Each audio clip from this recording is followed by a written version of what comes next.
Designs. This is a live stream with live people, recorded for Ustream.tv and also for YouTube for people to watch at their leisure. I'm working in the Colin Thompson Fantastique colour book, and I'm finishing off one of the Christmas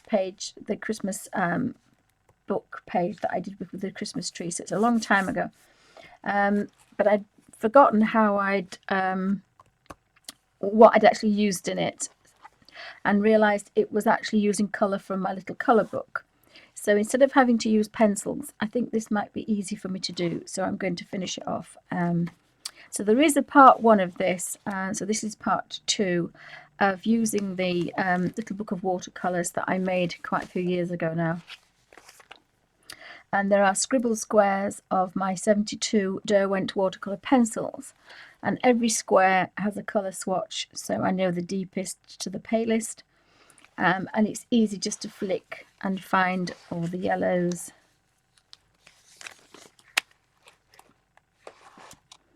and the blues and the greens. And there's the full 72, so it's dead easy just to flick and find a colour that you want and instantly put your hand on it with a damp brush and start to colour. So we've got a little rotary ink pot down there, so I think there can be kind of an indigo, quite a dark colour.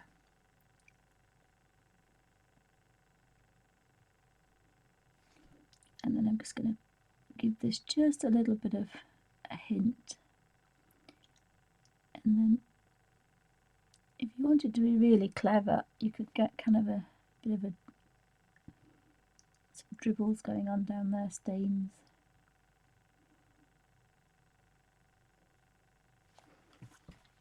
But I'm quite happy with that little thing there, so that's quite good. I've got a tablespoon of water for my rigger, and then I'm just taking off the excess with a very, very damp baby wipe.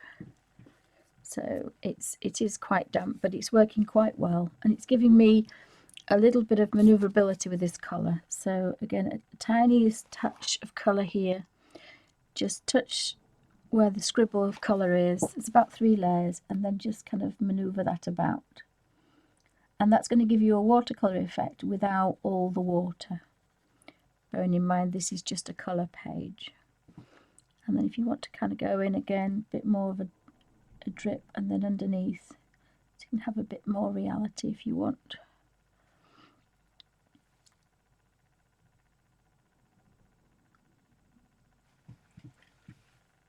And that's just made that a little bit darker. I think the light is, just turn the light out and see if that makes any difference.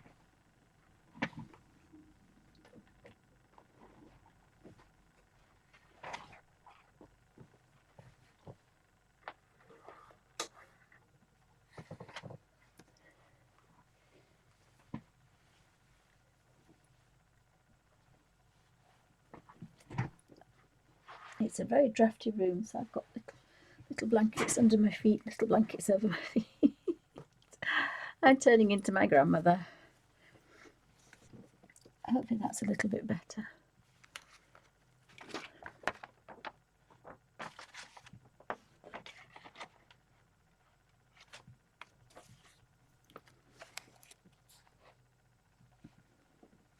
If I put that here, move that down slightly, the colour might be better there. Do you think the colour's better there? It is if it's in the shadow.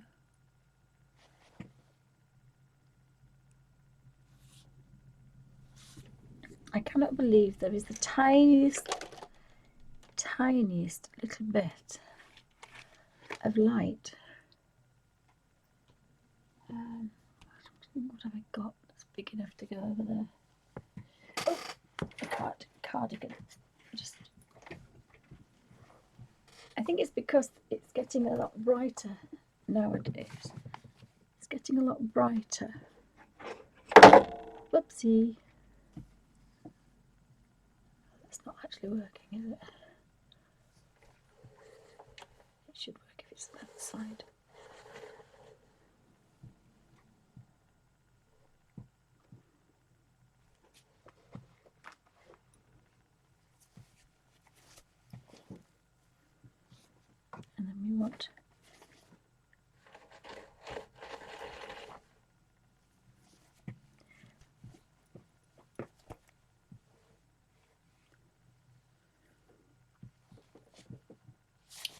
That's a bit better. Now it's more shadowy, so apologies for that. I'm actually working in the dark.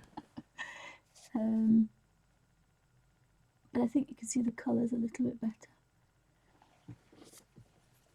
It's a strange phenomenon, is this this camera. Bless its socks.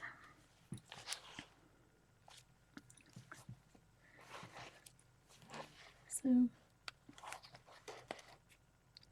and the colours have changed a little bit. I have changed the colours a little bit.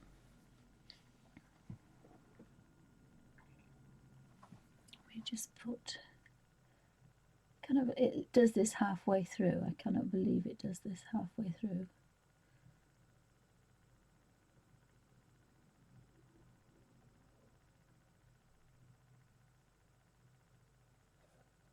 That might be a little bit better.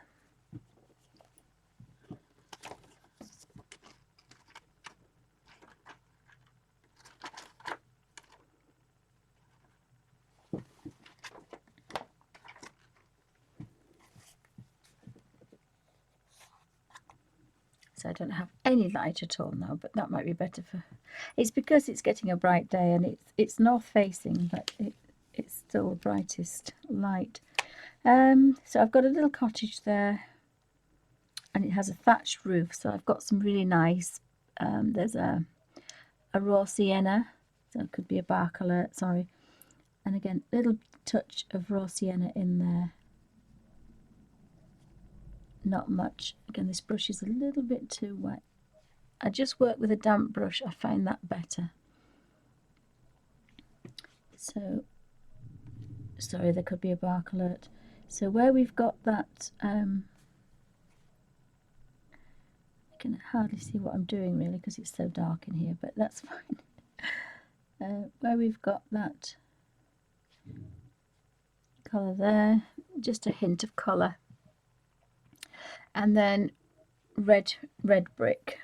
So we've got a bit of Venetian red, number 63 in the Derwents. So quite like those, and kind of put the colour down the darkest and then manipulate with that damp brush. And that's going to give you a lovely watercolour, and there's hardly any water on there. So your page doesn't buckle. And again under here, crossing the page, apologies, where it's darkest, start first and manipulate that colour down. And this is a real soft, bouncy rigger, so there's hardly any pressure on your hands at all. It's all in this bendy brush, and I'd forgotten just how easy this was. So that's my short-term memory loss playing havoc with my brain cells. So apologies that I haven't been in this little book for a while, but I'd forgotten just how easy it was, but I'd probably be using it a lot more now. A little brown door. There's a chocolate, but I might keep that one. There's a copper beech, kind of like that. A warmish brown, I think. Again, this brush is a little, if it's a little bit too wet, you just get the rigger and nip it twice, and you've made it almost into a round again. You've not touched the end, you've just taken out quite a lot of water, because that baby wipe is actually quite wet. I've taken it out of a damp. And if you want to create a highlight, put that in there. And I'm using the tiniest amount, so again, as a tight Yorkshire lass, I quite like that. We've got the tiniest amount, and then just that little brown in there to create a bit of a shadow and a bit of a low light. Hope that came across.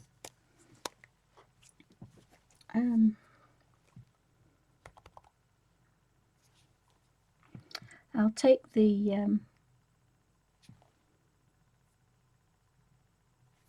I think I'll take the thing off the tripod next time and put it on the little one. It's on I'll put it on the tripod, I think, if I'm going to do any close-up work. I have a little tripod I bought from the pound shop, so it's quite a nice little one. So I kind of like the cedar number 50, cedar green, kind of like this colour. And I do like all these pale colour books, I have to say. I didn't do mine in bright colours. Mine isn't, mine isn't the, in bright colours. Mine's the kind of Victorian-y, faded, old books.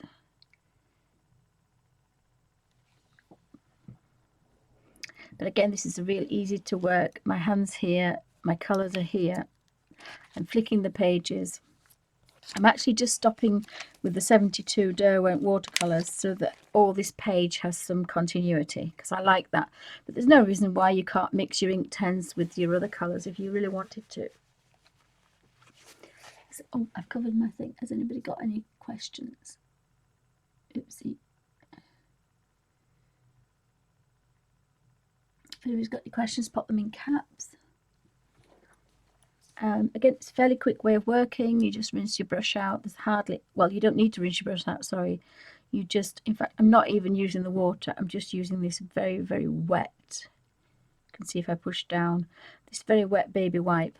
And then I'm just probably trailing that on my hand to make it just damp. You don't want it too wet because you don't want to activate too much colour. Kind of fancy this rose, the Madder Carmine number 19, and that's actually quite a strong colour, but I'm sure I could tone that down a little bit.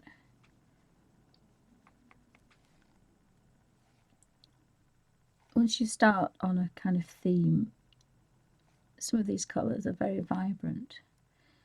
Even though they're not the Inktense, they are extremely vibrant. Which we saw when we did the Imagimorphia. I did 2 pages of the pineapples, and 1 page is in Derwent watercolour pencils, and the other one is in Inktense, and there's very little difference. I can't see what that is, so normally if I can't see what it is, I leave it, which isn't always a good thing because you forget where you are. But having said that, I am going to do that this time. So I'm going to put this little purple one, and because there's already the shadow there, it's automatically put that shadow in for me. I just go over those, because that's the other thing that I didn't do, and then I found a nice way of doing that with the pastels. And so I think we need a possible a green. Another green one. Now, green probably wasn't the best one to put there because we've got the green shrub, but this is bottle green number 43. I'm just teasing that colour round, and I think I should have taken that out really, because there seems to be some steam coming out of there. But this is a watercolour, so you can manipulate it a little bit. And then that's a very damp brush, far too damp for what we want, that little tiny top there. And then I'm just going to go over pale. Oops, probably a bit too much there. I'll make that a little bit darker now, because I do want that to be slightly darker than the label, if at all possible, especially under there, because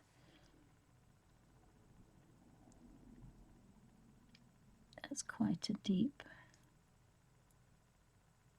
shadow effect.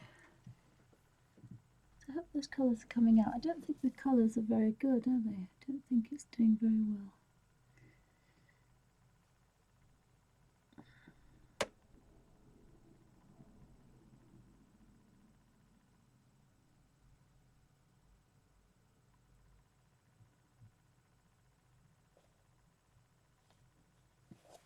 It's not much good if you can't see what I'm doing.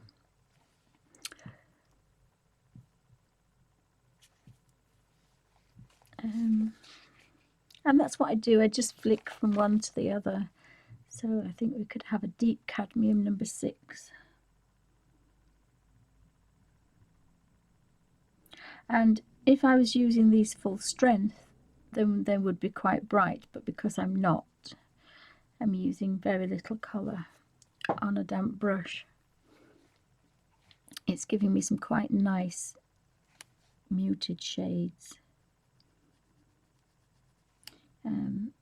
When we did the Imagimorphia, the pineapple pages, I actually scribbled straight with a pencil, straight on to mix the colours, scribbled them together, and then activated it with a brush. This way it's just a tiny bit of colour on the end of a damp brush, and that makes a difference in tonal value and brightness. I don't know why this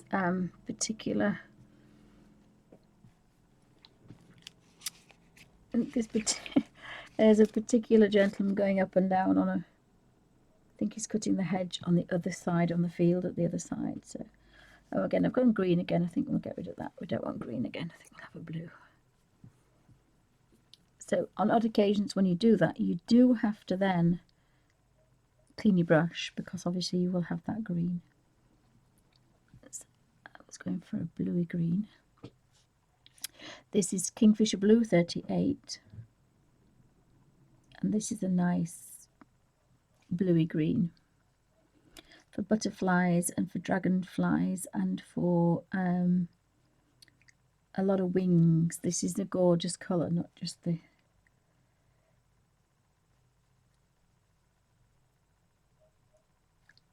so apologies, there are going to be maybe some bark alerts. I don't know if you can hear the little monsters next door. So it's coming along, it's very quick. Trying to keep, and there's a plastic in between each one, so it protects all the colours and none of them contaminate. They stay exactly as they are.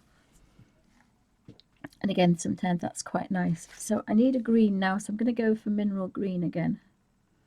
And again, that brush is far too wet. I'm going to just tap into that one.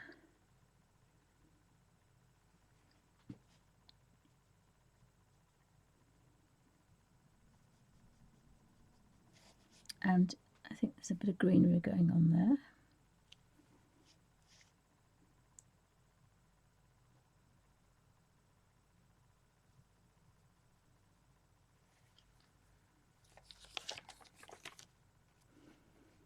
And I think we'll have a purpley colour there. Sometimes you can think about your colours, sometimes I just flick and just decide. This is, again, a nicer way to work. Just flicking the pages over and seeing a colour and thinking, oh, I quite like that one, next to, and create a little bit of a shadow effect. And then there's a bit of a cat up there, so we'll just purple that in.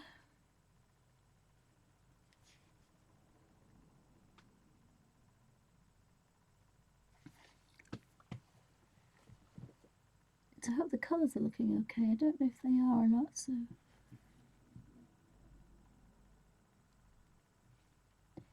let's see how we go. And then we have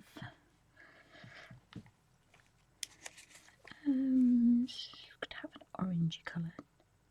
So this pale vermilion number 13.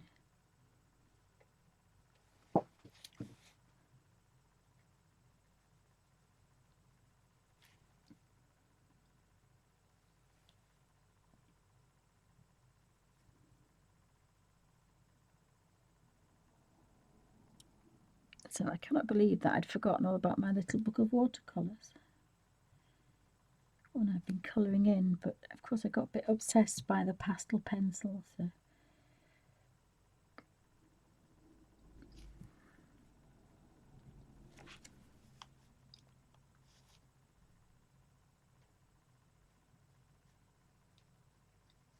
So again, we can build some nice shadow on this one.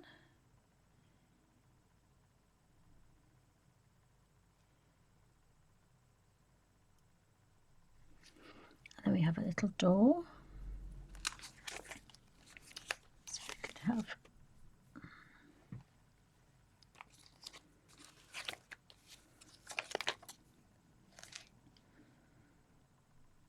a number 31.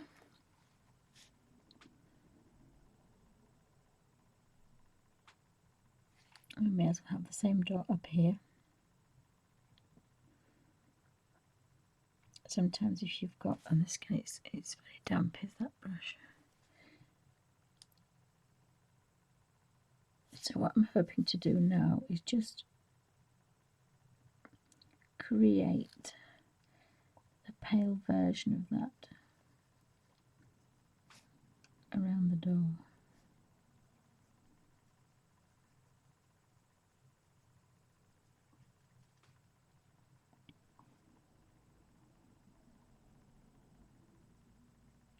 So you want a paler version of what we've just done, because obviously in the shadow and the crevices it would be darker, and then the light in the middle, and that creates a natural highlight without having to play with it, change it. I use a different brush or a different anything. I think we've got some yellow flowers. I'm going to do some very bright, or maybe red flowers up there. So we want some, I think yellow, cadmium yellow will be fine. It's quite a strong colour. So we could have some little yellow daisies up there.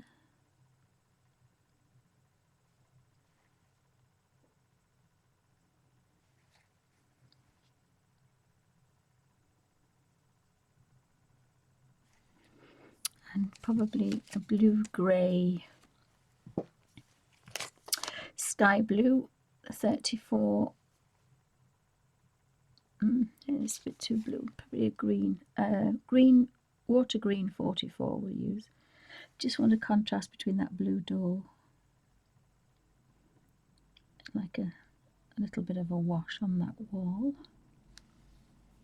I could leave all the brown because that's all wood and all wood's the same. This is going to be a little brick red, and I use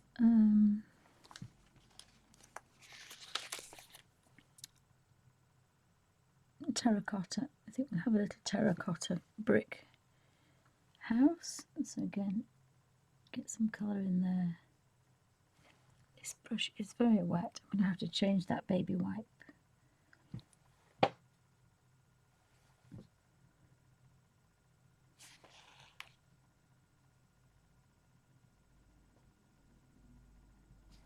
And you don't need a lot of colour, you're just giving a hint. That's what makes these so nice to work.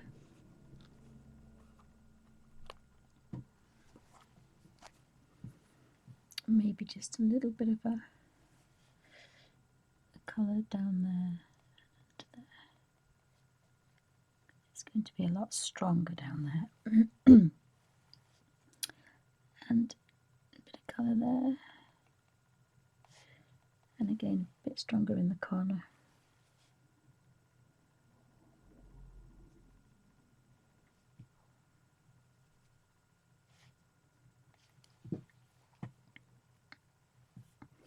And then we'd like some greens. I'm going to use Sap Green 49.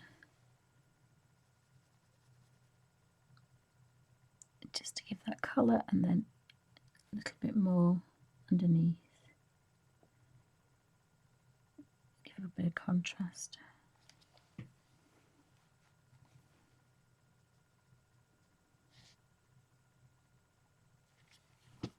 So that particular section is finished. So it doesn't take very long at all.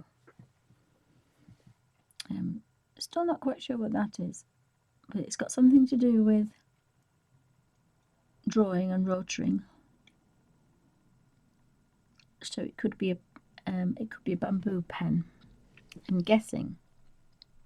So we're going to take some raw sienna 58, just colour up that, just to give that little bit of colour.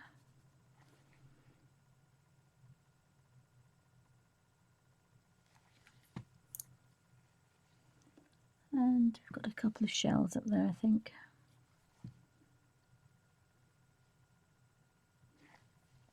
And then there's a Cheshire Cat, burnt yellow ochre number 60. There was a cat sitting somewhere. I've lost the cat.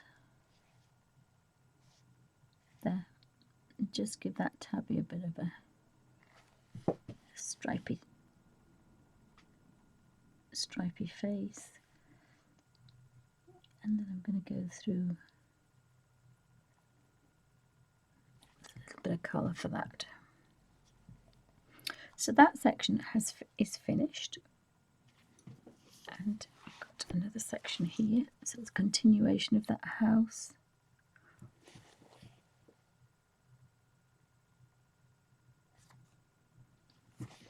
Just not happy with the I'm not happy with that at all.